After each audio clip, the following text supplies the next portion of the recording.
Baik kelapa yang nemta apolik kani ki asli dua kinala tak upload kani kada baru koi ketika pembiang kinala do mentang yang ada ni pada nang ni ngin le cepat ngin pej pada puluh ke long puluh satu juru flap men to ya pej mentang temta yang apa yang ni lagi pandai sapulong apa ini kiniru kium cepat upload kinala sedang ni pun yang salah cepat ha kecingking ke input satu kata satu kan no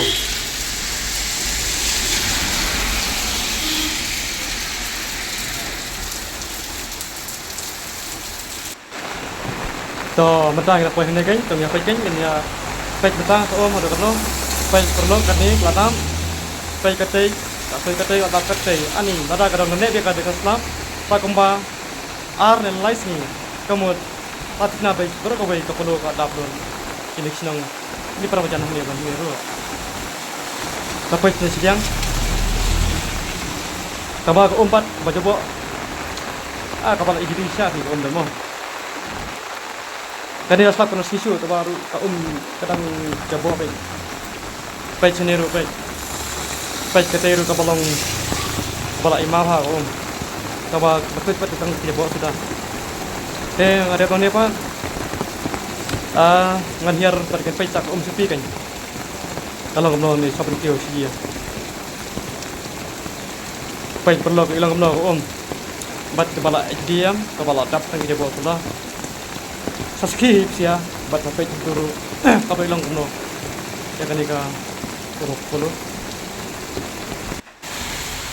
baik kana wat niki surang ruang ni ladap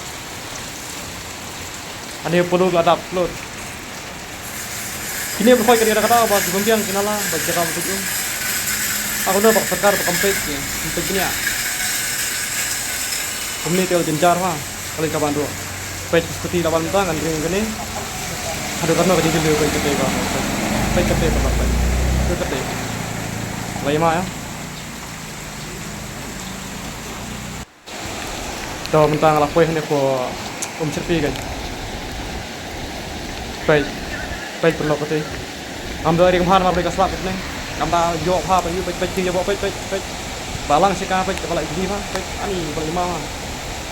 amar pakai ngomong ngadan berbeda kan ambil jawab apa ni kan ini fokus sing kepala mah aku baik mah ngasih kat tap aku ada kan ni dengan tap dengan dia gitu